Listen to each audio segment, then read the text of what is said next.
Hi book nerds! Welcome back to Book Club. Last week I was talking about The Outsiders by S.E. Hinton. Today we're going to be talking about a new book of well, hopefully that's going to be a very long-standing series with millions of books in it. Okay, this is going to be Murder by Cheesecake, a Golden Girls cozy murder mystery novel.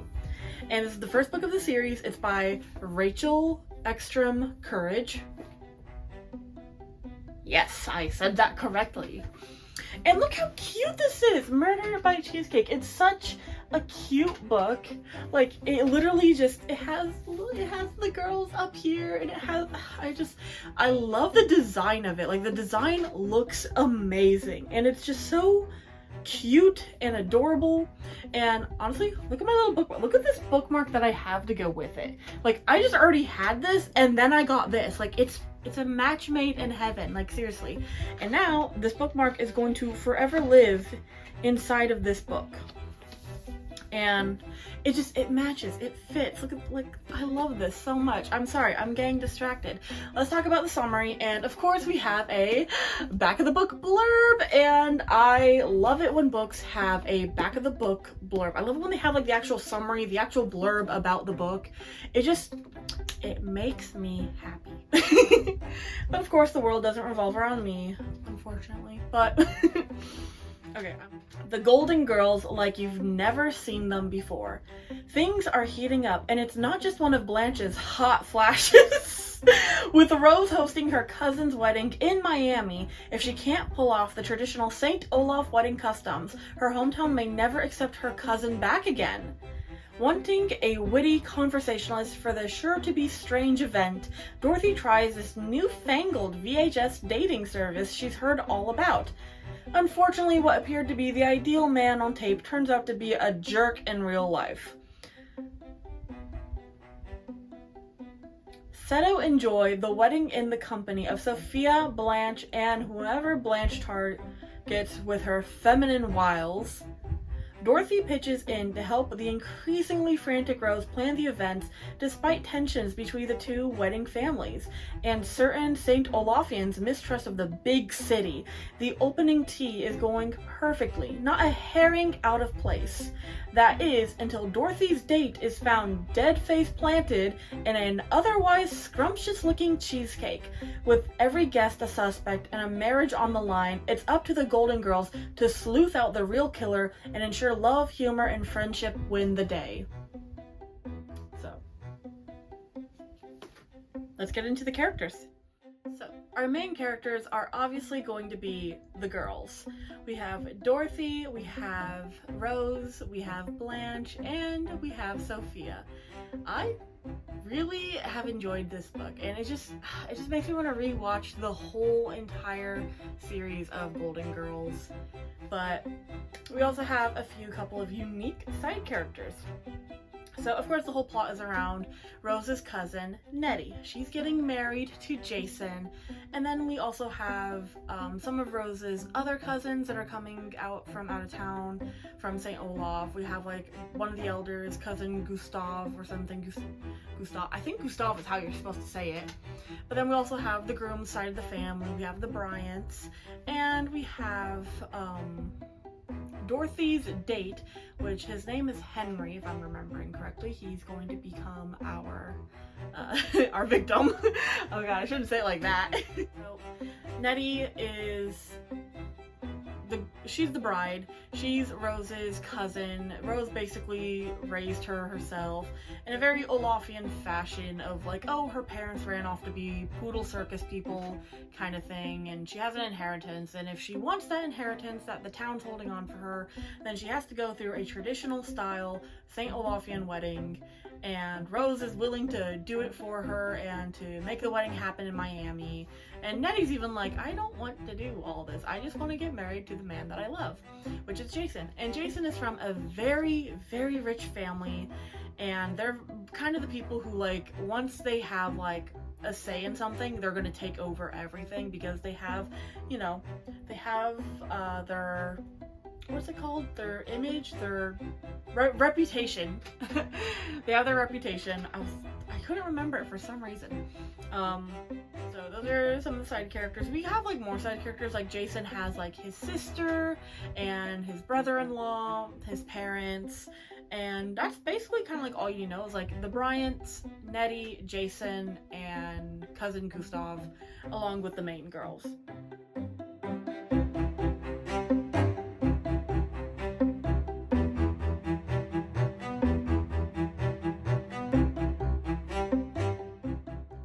As the wedding progresses, you know, Rose is getting really frazzled because apparently St. Olaf has like several events right up before a wedding, and it's like a whole week of events and then the wedding day, which is a lot. And it sounds really fun, but it's also a lot. Like, one of the things that Rose has been kind of freaking out about is that there is a herring shortage, and herring is like the type of fish, and they're like, oh, we need to have like herring cake and herring foods and herring sandwiches and salads, and herring needs to be a big part of the food group that we're having and all this other stuff. And like, oh, where are we gonna have it? Like, here's this hotel, and here's this hotel, and where are we gonna have everyone stay? And so the girls are like, we're gonna help you, we're gonna figure this out.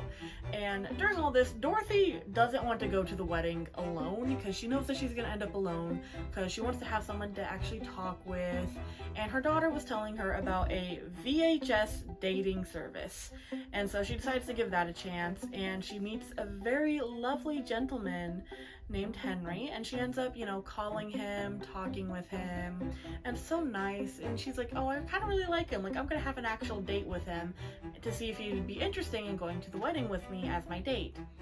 And, you know, all the wedding stuff is happening behind the scenes as we're getting like this little date, and Dorothy was like so cute and excited being about this day, like, oh my god, like I finally found this dude who's like really interested, and like he's a great conversationalist, and he's really handsome, and I hope he likes me. Because even in the show she was kind of like she was very, I'm not gonna say insecure about her looks because she did look fabulous, but she was kind of chosen to be like the ugly one of the group, which is kind of rude and mean. I don't like that trope in most TV shows, but so she goes on this date with him. They meet at a cute little diner, and while she's there, she's trying to have a conversation with him, and he's kind of like, he's looking past her, he's looking to the side, he's staring at his watch, he's kind of looking at the menu. She's trying to engage in conversation with him, and he just kind of states like, how old are you? Like, very bluntly, very fast. He's like still kind of looking past her, kind of hiding behind his, like, he's kind of doing this with the menu, you know? Oh, hey, I like this. Sorry. I'm just opening the pages random places. And she's very offended. She's like, wow, I did not expect you to be so rude. Like, why were you asking about my age? Were you seriously expecting someone younger than me, kind of thing? And it's this whole thing, and he apologizes. He like grabs her hand and is like, I'm sorry, I don't mean to be rude, I'm extremely nervous, let's restart the date and give me a second chance. So they end up ordering a small appetizer, and then he excuses himself to go use the bathroom, and Dorothy just waits, and she waits, and she waits. Nothing. He does not come back from the date. So the waitress comes over, explains that he already paid for the food that they ordered, and he already left. And she was very upset with this, and she was, honestly, yeah, I would have been upset too. So she ends up leaving and just is like, well, I'm gonna go to the wedding alone then, I guess. And she's very like, I can't believe he was so rude, I'm so upset about this. And while that's all happening, we're getting closer to the first event of like this traditional St. Olaf wedding. And at this point, all of the St. Olaf cousins are there, all the elders, and everything like that, to make sure that it's going to be a proper St. Olaf wedding. And Nettie is very much over it. She's like, I don't want this. I don't want to do this. I don't even want to go back to St. Olaf and live there. It's her husband, Jason, that like fell in love with the town and doing all this kind of stuff. And she's like, he's all in for it. I just don't want to deal with it. So, but Rose is like, oh, it's gonna be fine, you're gonna love it. Like, this is like a traditional St. Olaf wedding and all this kind of stuff. I'm not gonna lie, I didn't like this about Rose, that she was pushing like the St. Olaf tradition so hard when clearly Nettie didn't care at all about it. So, of course, later in the book, Rose does confide that she just wants to prove to the elders that she's still the same St. Olafian that she was when she was a young girl, and that just because she moved to the big city doesn't mean that, you know, she's not the same person that she was, kind of thing. So, this is all happening, and as we're getting closer to the first event, which is a tea party, it's like a welcoming tea party of like all the family and guests who are going to be at the wedding, and there's cheesecake and herring salad and tea and all this stuff, and the Bryants, who are super rich, they own a hotel, offer to use their hotel as a venue, which they take it up with. They put the cheesecakes in the freezer the night before, and they're getting everything situated, and as the guests start coming in, they decide to go get the cheesecakes, start setting them out, let people enjoy them, and they see that the freezer door is not locked, but there is in fact a chair in front of the freezer door itself, keeping it blocked.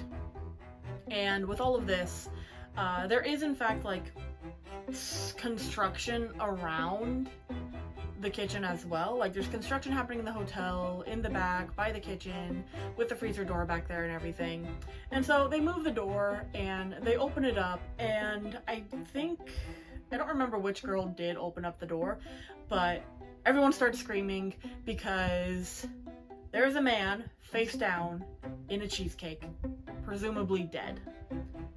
So they kind of start freaking out, and they're just kind of like, what's happening? What's going on? Like, everything's like, oh my goodness, what is going on? And they're just all freaking out. It's kind of funny. But then, Jason, the groom's sister, comes by. She's the manager of the hotel.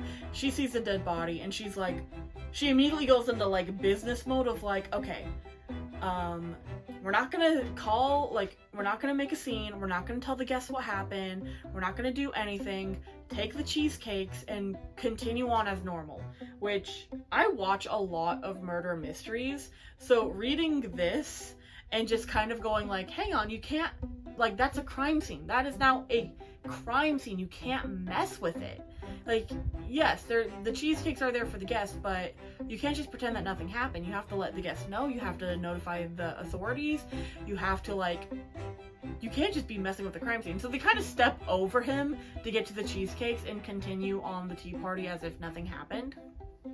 And Rose is very frazzled. She doesn't want anyone to know. She doesn't want the cousins to know, the elders of St. Olaf to know. And of course, Jason's sister is taking hold of everything. She's the one that notified the authorities, and she's trying to do this in a very professional manner. But of course, the cops aren't going to listen to her. When they arrive, they immediately go straight for all of the girls. They go for Dorothy, for Rose, Blanche, and Sophia, and all of that. And they just like, hey, you need to come with us to the station. So they all go down there, and they'll have like a discussion here and there about it all. And the cops immediately are like, hey, Dorothy, you want to tell us what happened? You want to tell us who the dude is? And Dorothy's over here like, I have no idea who this man is. I can't recognize this man because he is quite literally face down in a cheesecake. I don't know why you think I have anything to do with this. And they're kind of being really aggressive about it, and they're like, well, he has your phone number and your name in his pocket, and she's like, I don't know how he got it. I don't know who the man is. And so they explain that, hey, it's this man named Henry, and she's like, oh, I had a date with him like 2 weeks ago. Like, what does it matter? They're like, oh, well, we have a witness that says that you had a pretty big argument. And she's like, yeah, because he was being a jerk, and then he stood me up. And they're like, that seems suspicious. No, it's not. Like, this is where kind of like, I loved it until this point. Like, while I'm not an avid murder mystery reader, I do watch murder mystery movies. I watch murder mystery TV shows. That is like one of my favorite things to watch in my free time. It is, so kind of going through this book, it just was, there was a lot of parts that were annoying because I know how a murder mystery technically works. and the cops are just being idiots in this book. And I understand it's for comedic effect, but it didn't come out as comedic. For me, it came out more as annoying. It's like, okay, well, why are you not harping on, you know, the hotel manager who told them to mess with the evidence, to mess with the crime scene? Why are you, like, harping on this, you know, random woman who had a random date with him kind of thing? Like, hello, you're not asking if they had any video cameras or security footage, if there was witnesses in the area. You're not figuring out the time of death, whether or not she had an alibi. Like, none of this stuff is talked about in the book. They just kind of grill her like, you know him. You know this random person. You know the dude who's dead. That's suspicious of you. Like, no, it's not. It drove me so crazy. This happens throughout the book the entire time. And, like, it just drove me so crazy. And then, like, when we do kind of get to, like, murder or mysterying, it's, like, maybe for a chapter, and then it stops because, oh, wait, we still have a wedding to plan. Like, we still need to do the traditional Olaf wedding. Like, hello, a man is dead. Like, I understand that, you know, you just want to continue on with the wedding, but also your friend is kind of convicted of murder. Like, she's getting really hard pressed on about it, and you just want to continue on with the wedding like nothing happens. Which Rose does, everyone does. Like, they try to continue on the next few events as if nothing happens.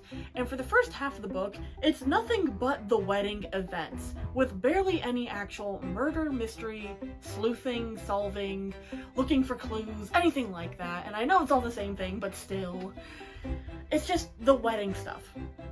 And so I'm thinking, like, okay, this has to be important. Like, they're trying to, like, go to locations for wedding events to like, kind of like, hey, maybe, like, he was here. Because, again, they're just trying to be very basic about it. Like, they're trying to find information about this man from the hotel that he was killed at. Like, no. And then they're trying to, like, figure out, like, hey, like, maybe it's one of the cousins at the wedding, because they don't want the wedding to happen, because if Nettie doesn't get married in a traditional Olaf wedding, then they get the money for the town of her inheritance, which she has stated she doesn't care about. Or maybe it's the Bryants who did shady dealings with him because they were snooping at the hotel. Like, how does that relate to the victim? Did the victim know any of these people? It just seems like the only thing that connects him to the whole wedding and the girls is the fact that he went on a date with Dorothy. And, like, they're trying to go to, like, a dance, they're doing tours, they did an actual, like, wedding shower, which was all of the girls taking a shower with the bride, kind of thing, in, like, separate stalls, as, like, a way to, like, cleanse yourself for the new wedding. Like, it was just a lot of, like, hey, we're gonna put in a bunch of St. Olaf traditions, and we're gonna maybe kind of, oh, we're gonna look at a folder, or we overheard a conversation about this one person called, like, Big Sugar or something like that. I was losing my mind a little bit throughout the plot, and that's what happens throughout the plot after the cops initially take Dorothy in, is that they're doing all of this stuff for the wedding, and then halfway through the book, that's when they kind of go, you know what, let's actually try and figure out if anyone knows who this person is or what they know, because half the information they're getting from the cops while they're grilling Dorothy, and the other half is just their own speculation, which there should be no speculation. You guys don't know anything. And it's so annoying. And it's so annoying because Dorothy is the main suspect, but they didn't ask any relevant questions about it. So then halfway through the book, the girls finally decide, you know what, Dorothy is very important to this. Like, very important to us. We want to clear her name. We want to continue on with the wedding. We want this to be a happy occasion. So they decide to go to the victim's house, and they push Sophia through the door, like through the doggy door, to get her inside the house to start looking for stuff. And there's, like, crime scene tape on it and everything. And while they're there, the cops roll up, and it's like, well, would you look who's here? Our main murder suspect investigating the victim's house. I wonder what you could be doing here. And they're trying to explain, like, hey, it's a really interesting thing that happens. This is, like, halfway through the book. This is already, like, halfway through the book. And then, again, spoilers alert, because at this point, this is where, like, it really does kind of, like, Just spoilers. Spoilers, spoilers, spoilers. If you want to read the book for yourself, stop the video right now, because I'm about to go on a rant, a hard-pressed rant about this plot. Spoilers. You're gonna learn who the killer is, and you're gonna learn about... You're gonna figure it out. You're gonna figure it out. So spoilers, spoilers, spoilers. I'm saying it like 5 million times, so no one come at me in the comments for this. But as the cops are trying to take Dorothy away and trying to like also talk to the girls of like taking them to the station as well, because hey, you're breaking into the victim's house, this makes you look even more suspicious. Guess who rolls up? Henry, the supposed victim. He has a twin brother. An identical twin brother. Twins. The plot twist is twins! So everything that the girls were going off of about who they thought this person was, because Henry was Dorothy's original date. Like that's what kind of ended up this whole thing of like, oh, well, who killed this person? And it was like, oh, well, he had Dorothy's phone number. And it was like, no, this other brother took his twin's clothes and that had Dorothy's phone number in it and then got murked. She has no connection to this victim whatsoever. And so Henry now has to learn that his brother is dead, and they've been thinking that Dorothy was, you know, the murderer and like is like the main suspect, and now everything that they have been learning throughout the book up until this point is not relevant anymore. Like, none of it is relevant anymore. I mean, there is some slight pieces of foreshadowing that they learned, but because you're thinking, like, okay, what about Henry? Like, we knew that Henry did this and this and this from, like, the conversations he's had with Dorothy, but now it's like, okay, all that stuff is irrelevant. Absolutely. It drives me so... I literally almost threw this book. I'm not even kidding.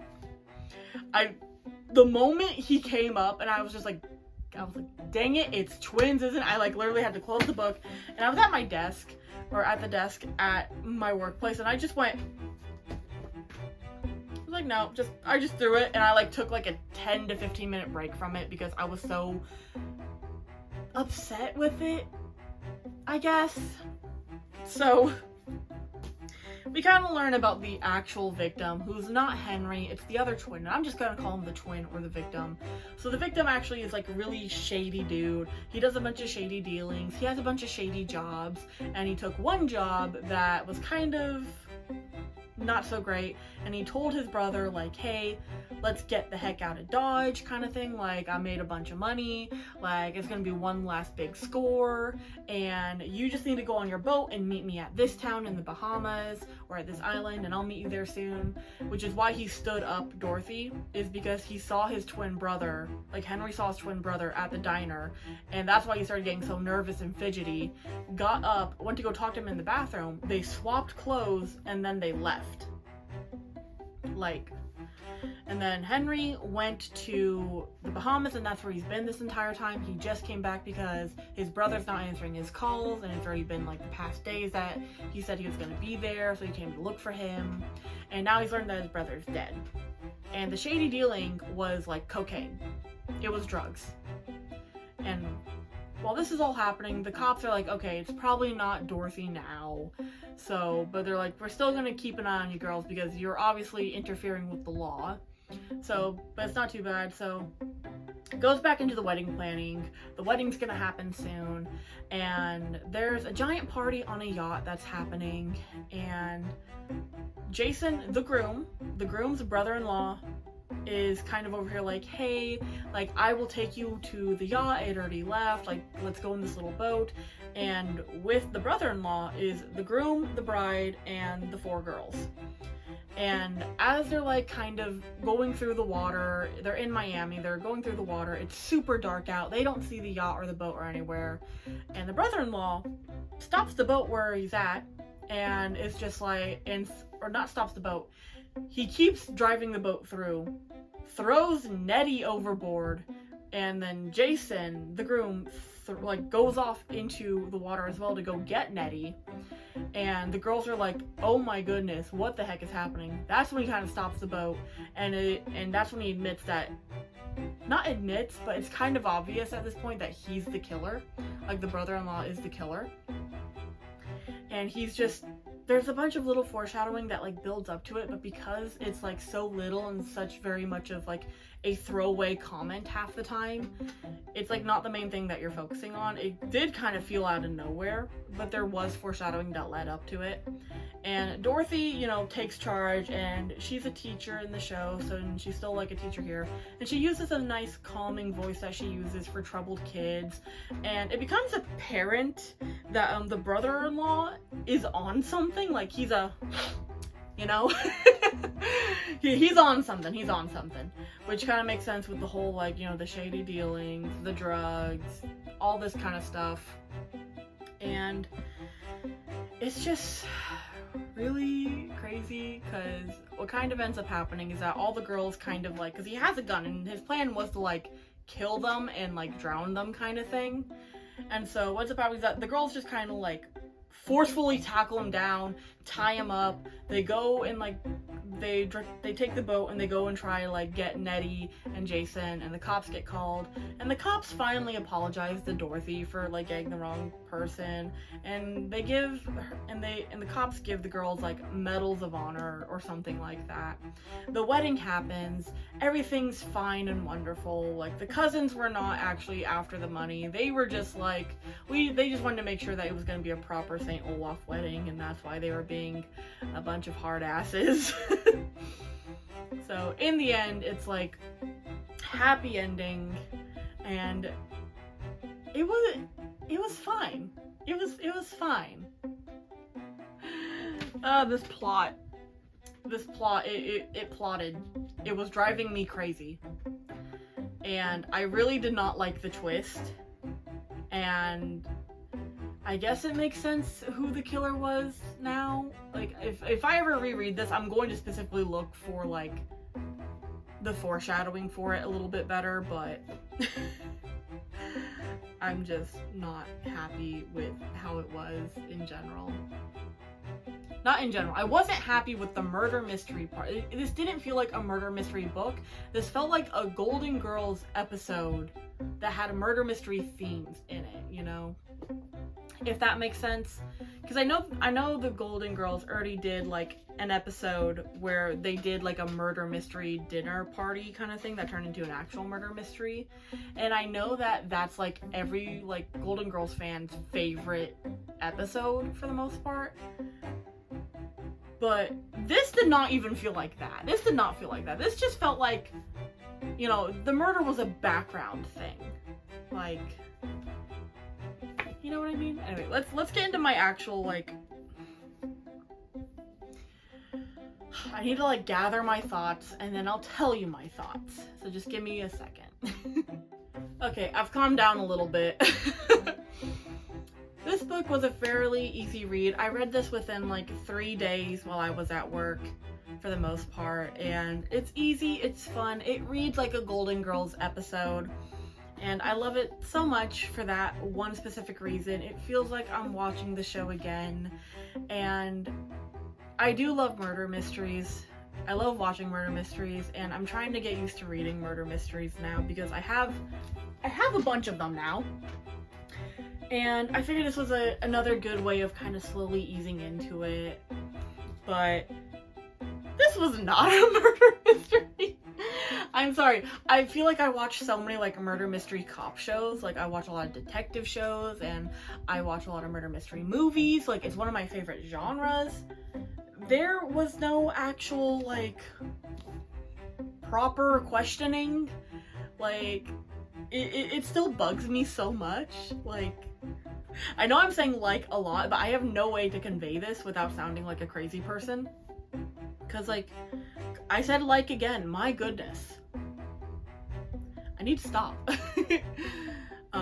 When they found the body, what the cops should have done was search the area, search the premise, asked everyone what they saw, not just the girls who discovered the body, but also all of the cousins, all the family members. They should have asked for alibis. They should have asked who was coming in and out of the building, if they had like reliable witnesses, security cameras, something, anything. And they should have asked Dorothy for her alibi. They should have like already had like a time of death and stuff like that. Like they should have had like a window of like when the victim could have been murdered. And they didn't ask anything like that. And it still bothers me. And I love it. I love reading this. This was such a fun, easy read. It was super quick. It was good soul food, but it's not a murder mystery. It's not. I don't know what this is, but hopefully the second book of the series, and yes, this is going to be a series. The second book is for pre-order now. It's called Death on the Lanai, and I think it's going to be Blanche that's going to be the next murder suspect. Because when I saw the advertisement for Death on the Lanai, because I follow Rachel Courage on Instagram. This one, it was Dorothy that was the main murder suspect, and she's the first person here. But on Death of the Lanai, it's Blanche that's gonna be that was like in the front. So I think Blanche is gonna be the next like main murder suspect. And Death on the Lanai, that's like their little patio outside the house, and it's Blanche's house. So, but yeah, I really, overall, in general, I enjoyed the book. I really did. Despite my grievances about murder mystery and how the cops should have acted, I really did enjoy the book. But because of my grievances, I'm giving this book a 4 out of 5. Which probably doesn't seem too bad, but that really did upset me. Like, it got to the point where like I was re-looking at my rating that I gave this book, and I was like, maybe I should make it like a 3.5 or a 3. I was like, no. The book is wonderful. It's a fun, easy read. It's basically a Golden Girls episode. Each chapter is a Golden Girls episode. This is a whole season right here. I loved it. And yeah, 4 out of 5 stars. Would recommend, highly recommended to any Golden Girls fans. But yes, that was Murder by Cheesecake, a Golden Girls cozy murder mystery. I'm still so upset about the cops. What book am I gonna? I have like what book am I gonna be reading next for you guys? What book will I be discussing for you guys? Hopefully I don't have that big of a crash out again. Alright. So went from murder mystery, and we're gonna go back to another classic next week. Next week I am going to be discussing Much Ado About Nothing. It should be a very easy short video. I mean, Much Ado About Nothing by William Shakespeare, a fun comedy play, but that's going to be all about next week. Anyway, thank you so much for watching. I will see you guys in the next chapter. Bye!